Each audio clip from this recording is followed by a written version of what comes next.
Chapter 4. First Gent.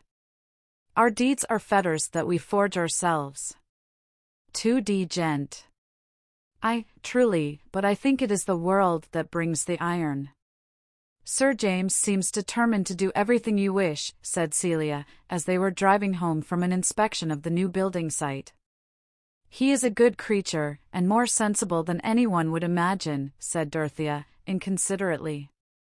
You mean that he appears silly? No, said Dorothea, recollecting herself, and laying her hand on her sister's a moment, but he does not talk equally well on all subjects.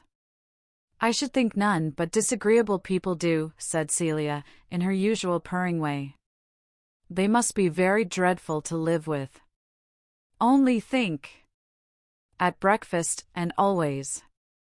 Dorothea laughed. Oh, Kitty, you are a wonderful creature.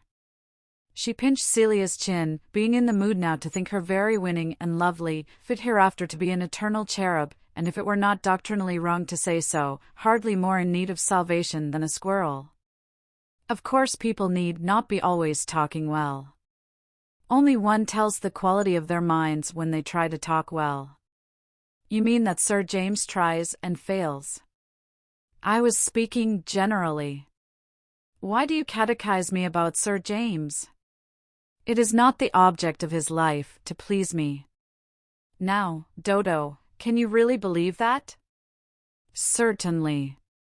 He thinks of me as a future sister, that is all. Dorothea had never hinted this before, waiting, from a certain shyness on such subjects which was mutual between the sisters, until it should be introduced by some decisive event. Celia blushed, but said at once, Pray do not make that mistake any longer, Dodo. When Tantripp was brushing my hair the other day, she said that Sir James's man knew from Mrs. Cadwallader's maid that Sir James was to marry the eldest Miss Brooke. How can you let Tantripp talk such gossip to you, Celia, said Dorothea, indignantly, not the less angry because details asleep in her memory were now awakened to confirm the unwelcome revelation. You must have asked her questions. It is degrading. I see no harm at all in Tantripp's talking to me. It is better to hear what people say. You see what mistakes you make by taking up notions. I am quite sure that Sir James means to make you an offer, and he believes that you will accept him, especially since you have been so pleased with him about the plans. And Uncle too, I know he expects it. Everyone can see that Sir James is very much in love with you. The revulsion was so strong and painful in Dorothea's mind that the tears welled up and flowed abundantly. All her dear plans were embittered, and she thought with disgust of Sir James's conceiving that she recognized him as her lover. There was vexation too on account of Celia. How could he expect it? She burst forth in her most impetuous manner. I have never agreed with him about anything but the cottages. I was barely polite to him before. But you have been so pleased with him since then, he has begun to feel quite sure that you are fond of him. Fond of him, Celia? How can you choose such odious expressions, said Dorothea, passionately. Dear me, Dorothea, I suppose it would be right for you to be fond of a man whom you accepted for a husband. It is offensive to me to say that Sir James could think I was fond of him. Besides, it is not the right word for the feeling I must have towards the man I would accept as a husband. Well, I am sorry for Sir James. I thought it right to tell you, because you went on as you always do, never looking just where you are, and treading in the wrong place. You always see what nobody else sees. It is impossible to satisfy you, yet you never see what is quite plain. That's your way, Dodo. Something certainly gave Celia unusual courage, and she was not sparing the sister of whom she was occasionally in awe. Who can tell what just criticisms Mur the cat may be passing on us beings of wider speculation? It is very painful, said Dorothea, feeling scourged. I can have no more to do with the cottages. I must be uncivil to him. I must tell him I will have nothing to do with them. It is very painful. Her eyes filled again with tears. Wait a little. Think about it. You know he is going away for a day or two to see his sister. There will be nobody besides Lovegood." Celia could not help relenting. "Poor Dodo," she went on, in an amiable staccato.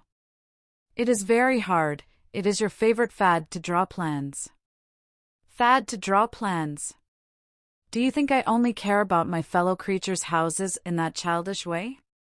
I may well make mistakes. How can one ever do anything nobly Christian, living among people with such petty thoughts?" No more was said. Dorothea was too much jarred to recover her temper and behave so as to show that she admitted any error in herself. She was disposed rather to accuse the intolerable narrowness and the purblind conscience of the society around her, and Celia was no longer the eternal cherub, but a thorn in her spirit, a pink and white nullifidian, worse than any discouraging presence in the Pilgrim's Progress. The fad of drawing plans. What was life worth, what great faith was possible when the whole effect of one's actions could be withered up into such parched rubbish as that? When she got out of the carriage, her cheeks were pale and her eyelids red. She was an image of sorrow, and her uncle who met her in the hall would have been alarmed, if Celia had not been close to her looking so pretty and composed, that he at once concluded Dorothea's tears to have their origin in her excessive religiousness. He had returned, during their absence, from a journey to the county town about a petition for the pardon of some criminal. "Well, my dears," he said, kindly, as they went up to kiss him, "I hope nothing disagreeable has happened while I have been away." "No, uncle," said Celia, "we have been to Freshitt to look at the cottages. We thought you would have been at home to lunch." "I came by Lowick to lunch. You didn't know I came by Lowick. And I have brought a couple of pamphlets for you, Dorothea, in the library, you know, they lie on the table in the library." It seemed as if an electric stream went through Dorothea, thrilling her from despair into expectation. They were pamphlets about the early church. The oppression of Celia, Tantripp, and Sir James was shaken off, and she walked straight to the library. Celia went upstairs. Mr. Brooke was detained by a message, but when he re-entered the library, he found Dorothea seated and already deep in one of the pamphlets which had some marginal manuscript of Mr. Casaubon's, taking it in as eagerly as she might have taken in the scent of a fresh bouquet after a dry, hot, dreary walk. She was getting away from Tipton and Freshitt, and her own sad liability to tread in the wrong places on her way to the New Jerusalem.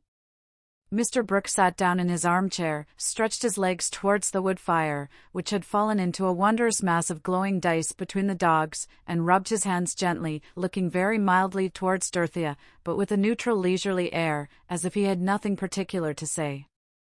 Dorothea closed her pamphlet as soon as she was aware of her uncle's presence, and rose as if to go. Usually she would have been interested about her uncle's merciful errand on behalf of the criminal, but her late agitation had made her absent-minded. "I came back by Lowick, you know," said Mr. Brooke, not as if with any intention to arrest her departure, but apparently from his usual tendency to say what he had said before. This fundamental principle of human speech was markedly exhibited in Mr. Brooke. "I lunched there and saw Casaubon's library, and that kind of thing. There's a sharp air, driving. Won't you sit down, my dear? You look cold." Dorothea felt quite inclined to accept the invitation. Sometimes, when her uncle's easy way of taking things did not happen to be exasperating, it was rather soothing. She threw off her mantle and bonnet, and sat down opposite to him, enjoying the glow, but lifting up her beautiful hands for a screen. They were not thin hands, or small hands, but powerful, feminine, maternal hands. She seemed to be holding them up in propitiation for her passionate desire to know and to think, which in the unfriendly mediums of Tipton and Freshitt had issued in crying and red eyelids. She bethought herself now of the condemned criminal. "What news have you brought about the sheep-stealer, uncle?" "What, poor Bunch? Well, it seems we can't get him off. He is to be hanged." Dorothea's brow took an expression of reprobation and pity. "Hanged, you know," said Mr. Brooke, with a quiet nod. "Poor Romilly. He would have helped us." "I knew Romilly." Casaubon didn't know Romilly. He is a little buried in books, you know, Casaubon is. When a man has great studies and is writing a great work, he must of course give up seeing much of the world. How can he go about making acquaintances? That's true. But a man mopes, you know. I have always been a bachelor too, but I have that sort of disposition that I never moped. It was my way to go about everywhere and take in everything. I never moped, but I can see that Casaubon does, you know. He wants a companion, you know. It would be a great honor to anyone to be his companion, said Dorothea, energetically. You like him, eh? Said Mr. Brooke, without showing any surprise or other emotion. Well, now, I've known Casaubon 10 years, ever since he came to Lowick. But I never got anything out of him, any ideas, you know. However, he is a tip-top man and maybe a bishop, that kind of thing, you know, if Peel stays in. And he has a very high opinion of you, my dear. Dorothea could not speak. The fact is, he has a very high opinion indeed of you. And he speaks uncommonly well, does Casaubon. He has deferred to me, you not being of age. In short, I have promised to speak to you, though I told him I thought there was not much chance. I was bound to tell him that. I said, my niece is very young, and that kind of thing. But I didn't think it necessary to go into everything. However, the long and the short of it is, that he has asked my permission to make you an offer of marriage, you know, said Mr. Brooke, with his explanatory nod.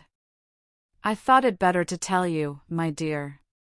No one could have detected any anxiety in Mr. Brooke's manner, but he did really wish to know something of his niece's mind, that, if there were any need for advice, he might give it in time.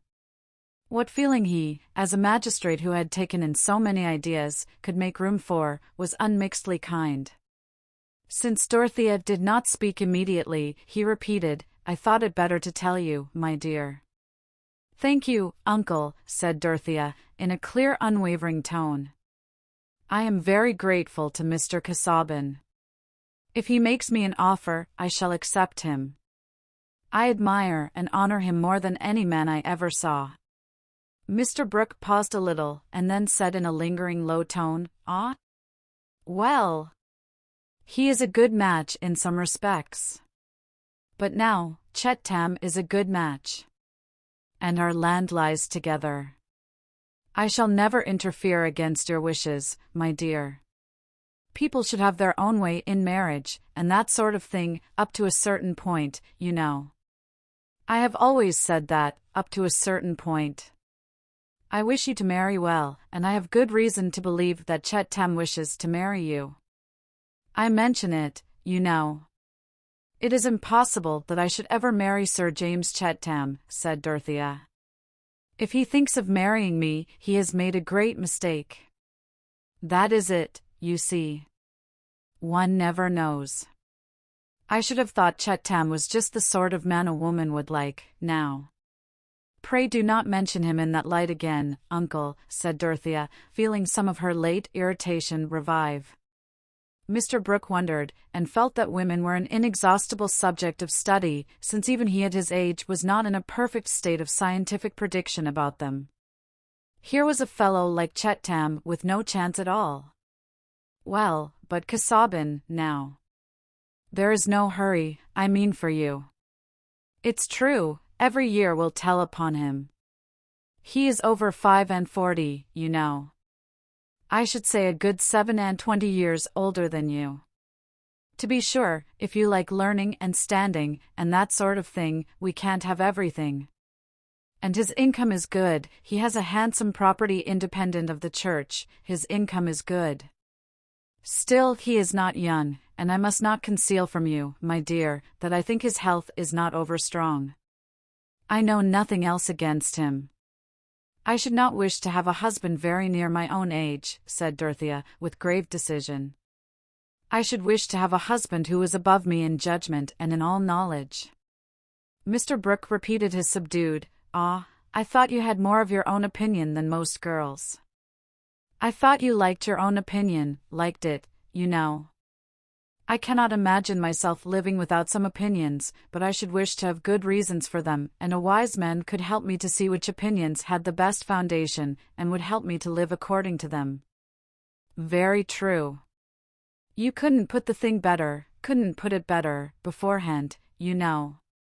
But there are oddities in things, continued Mr. Brooke, whose conscience was really roused to do the best he could for his niece on this occasion. Life isn't cast in a mold, not cut out by rule and line, and that sort of thing. I never married myself, and it will be the better for you and yours. The fact is, I never loved anyone well enough to put myself into a noose for them. It is a noose, you know. Temper, now. There is temper. And a husband likes to be master. I know that I must expect trials, uncle. Marriage is a state of higher duties. I never thought of it as mere personal ease, said poor Dorothea. Well, you are not fond of show, a great establishment, balls, dinners, that kind of thing. I can see that Casaubon's ways might suit you better than Chetham's. And you shall do as you like, my dear.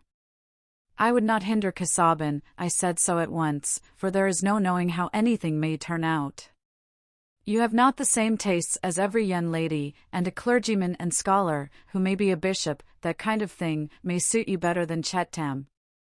Chetham is a good fellow, a good sound-hearted fellow, you know, but he doesn't go much into ideas. I did, when I was his age. But Casaubon's eyes, now. I think he has hurt them a little with too much reading. I should be all the happier, uncle, the more room there was for me to help him, said Dorothea, ardently. You have quite made up your mind, I see. Well, my dear, the fact is, I have a letter for you in my pocket. Mr. Brooke handed the letter to Dorothea, but as she rose to go away, he added, There is not too much hurry, my dear. Think about it, you know. When Dorothea had left him, he reflected that he had certainly spoken strongly, he had put the risks of marriage before her in a striking manner. It was his duty to do so. But as to pretending to be wise for young people, no uncle, however much he had travelled in his youth, absorbed the new ideas, and dined with celebrities now deceased, could pretend to judge what sort of marriage would turn out well for a young girl who preferred Casaubon to Chetham. In short, woman was a problem which, since Mr. Brooke's mind felt blank before it, could be hardly less complicated than the revolutions of an irregular solid.